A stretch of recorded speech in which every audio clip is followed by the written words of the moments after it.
Welcome, I'm the DeadwoodJedi. This is the Raid Shadow Legends video. I am on the test server today, and we are going to be looking at Kyoku for Clan Boss because she's such an amazing champion, and so many of you have been asking questions about her. I did a simple Kyoku team before where we have her on a 1-1 ratio, and it's a very basic kind of team, and she was incredibly good. So I figured, hey, you know what? I still have access to the test server. I built this a while ago and I never put a video out for it, so I might as well do it now. Let's take Kyoku and go way extra. So I brought in Krisk, I brought in Martyr, I brought in a bunch of great champions, and I figured let's build a 2-1 ratio Kyoku team and see what we can't do. And so that's what I did. It's not all that different from a lot of the other 2-1 ratio teams that we see out there. Basically spotting in Kyoku and just adjusting the speeds a little bit to make sure she works. Because the problem is her extra turn, and that's what's gonna be an issue for us, because that extra turn she takes with her A3 skill can burn through buffs extra fast. And so, especially as a champion where we want the buffs she does place to stay on our allies, it's gonna be a little bit tricky keeping her in tune. But we basically have her going slowest on our team. So she's going, you know, first or almost first every single turn. And that's going to help a lot as far as keeping her in sync with everybody else. And yeah, that. And, you know, I figured out how to use her best. I think this is going to be the best option of a team with Kyoku, and it's pretty darn good. So I took it to the test server. I built everybody the 9s. This is a showcase, guys. We're going to have fun with this. We're going to build these champions like there is no tomorrow, you know? So that's what we're going to be doing today. I'm really excited about it. I think you guys are going to have a really good time. And of course, if you guys haven't already, please take the time, hit that subscribe button, hit that notification bell to help support this channel. And if you like today's music, we do have that Soundstripe link down below in the pinned comment and description of this video. So this is the team we have. We're bringing in Martyr, we've got Krisk, Godseeker and Neri, Underpriest Brogni, and Kyoku. This is going to be fun. 2-1 ratio team, and we're going to keep pretty much all these buffs up the full time because we've got 2 extenders in Godseeker and Krisk. It's going to be affinity friendly with Brogni, counterattack with Martyr. I mean, what's not to ask for? And so I have it set up so it pretty much runs fully on auto. I think there's a little bit of manual right in the beginning, but other than that, it's a pretty simple team to run for us. And of course, you know, Kyoku is going to be going doing amazing things for us, bringing decreased attack and weaken in addition to that ally protection. There's some, you know, tricks and nuances to her build, which I'll go over, you know, when we talk about the gear on these champions, but I'm really excited about this team because we're going to have all these buffs up the full fight because we have 2 extenders. Now, if you do want to run this team if you want to run this team for all affinities, you are going to have to do some adjustments with Underpriest Brogni, just because the timing of it, we're not actually affinity friendly for the first attack. We're going against Void, so it doesn't matter. We'll block the stun pretty much right away off auto, but if you want to do affinity, you're going to have to take a little bit of time and adjust just a smidge. So as we get into this run, there's going to be, you know, it doesn't take a lot to start it off. We do have to do just a smidge of manualing in the beginning, but we're going to get most of our buffs, and they're just going to be extended pretty much throughout this fight. Now, you know, one of the things here with Kyoku, we're going to use her A3 right off the jump, get us that ally protection, that extension, and then I want to use her A1, not her A2. That's really the only reason why we're not autoing right from the jump, is so that we can make sure we have the decreased attack right before the first AoE. But if you don't care about that, you can 100% click auto right from the jump, and it will work just fine as long as you preset the skills like I did already for the team. But other than that, it's going to be great, right? We're going to have pretty much every single buff up for the entirety of the fight, which is incredible. You know, one of the great things about Kyoku, she does make herself unkillable. She puts that block damage on herself. So typically with ally protection champions, we build a lot of HP. With her, we're not going to have to worry about that. We can just put the defense on her, build her for damage, and she does incredible damage. I mean, really one of the best damage dealers in Clan Boss in this game right now. Just remarkable, frankly. We've got to be, you know, and that's pretty much it. That's pretty much it with the team. We have ally protection on everybody. We got counterattack. We've got the shields from Brogni. He's extending those shields. It's pretty impressive. There are some little things that I might do to adjust this team if I were going to build it in the future, but quite frankly, I think this is an incredible result. Really good team, and yeah, I'm actually interested to see what kind of damage we get in the end.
127 million damage. That's not too bad. 2-1 ratio. I mean, wow. And look at Kyoku, almost 37 million damage. That's almost 10 million more than Martyr or Godseeker or Brogni. She's an incredible champion and an amazing damage dealer for Clan Boss. So let's start by looking at Kyoku, right? I have her in a Guardian set, which I honestly don't even know if that's necessary, really.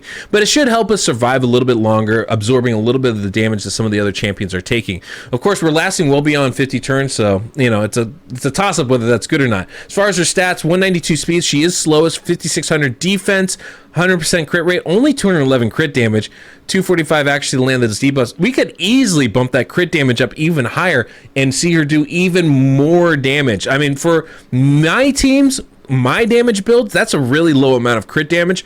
So if we did not go Guardian set, I could see adding a lot of damage to this team, actually. As far as masteries go, we did go offensive tree down the Giant Slayer and defensive tree as well. I probably would not go exactly this way on the defensive tree. I'd go down to Retribution to get those counterattacks in, frankly, but we ended up going down to deterrence, which didn't make sense because we're not taking any stuns. This is just what I had on her already, and I didn't notice in time to actually change it. And then we have Krisk here. Now, I have Krisk in a stalwart set, and that's definitely going to be useful as far as staying alive, but, you know, you can see he survived the fight just fine. As far as total stats go, 257 speed, definitely on the faster side of things, 100% crit rate, 255 accuracy, good defense, good HP. I did sacrifice some HP to add more crit rate. I think it was worth it because he definitely wasn't the first person dying. As far as masteries go, going down the offensive tree and the defensive tree. And then we have Under Priest Brogni also in stalwart gear to help him stay alive. He's going to be the weakest defensively of all these champions, so I wanted to make sure he wasn't going to die on us. We only have 2600 defense on him. 60,000 HP though. I don't know why, but we had a lot of HP. He does have 100% crit rate, 205 crit damage, and solid accuracy there as well. It's the 269 speed that's the hard part. Trying to get enough speed with enough attack is difficult, but you know, if we could have built that up even higher, that would have been better for us. Adding more shield to these champions helps prevent more damage, and I think we would have added a lot more longevity to our run. As far as masteries go, we went down the offensive tree, down the Giant Slayer, and defensive tree.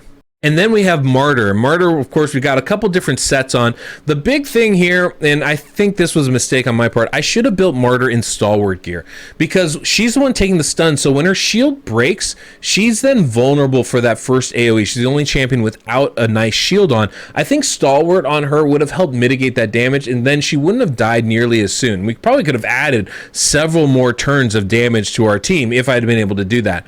As it is, I like her stats: 220 speed, 5600 defense, 243 crit damage, really good numbers to be sure. She hits really hard, and 240 accuracy to land her debuffs. As far as the masteries go on her, again, offensive tree and defensive tree. There's nothing really special here with any of these guys. It's going to be very similar across the board. And then we have Godseeker and Neri. I have her built very similar to how I have Martyr built, right? We're trying to get as much accuracy and damage out of her as we can.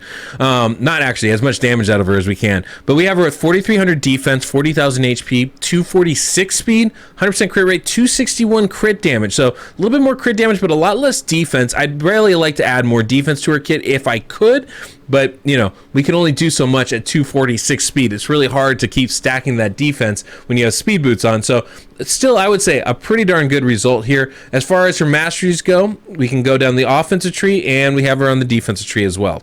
And that's the team. That's what we had. I thought that was an incredibly good result. We did build this on stream, but on stream we ended up dying a little early. Maybe we didn't land decreased attack or something, or we got a bad crit and only did like 90 million damage. This was 127 million, which is a really good result. And I easily think I could push this even further. So, you know, traditional teams, they got a lot going for them, and Kyoku is so good. I cannot stress this enough. She's one of my favorite champions in this game. So yeah, there's a lot going on in this team, a lot that I really like. I think we're only really scratching the surface with what she can do. And so if you have Kyoku, I really do encourage you, try to use her in your clan boss teams. She is going to be tricky to use. Obviously, that extra turn can mess things up. One thing that she'll work really well with, though, are turn meter boost teams. So like if you have a Deacon team that goes at a 2-1 ratio, like a Deacon Eater style team, or a Seeker style team where you have a 2-1 ratio with Seeker turn meter boost, I think Kyoku would be fantastic for that, because turn meter is not going to be affected by that extra turn. She's just going to take an extra turn. That's why we can use Relentless and stuff in those types of teams. So that would be a way to go to utilize her. I actually think she might even be great for like a double man-eater team, because you can turn off that A3 skill. You don't need to use it. Just use her A2 and her A1, or even just her A1, because it is so good, and pair her with a champion like a Martyr and a double man-eater team, and she can go to town there. She's obviously a very good damage dealer, really strong, a lot like Rosin in that case, and somebody we should not sleep on for Clan Boss. So hopefully, guys, you enjoyed this video. This was a lot of fun to make. It was a lot of fun to showcase for you, and I'm looking forward to the next one. Don't forget to subscribe if you enjoyed this. Hit that notification bell so you don't miss the next one of these videos. Until next we meet, I'm the Deadwood Jedi.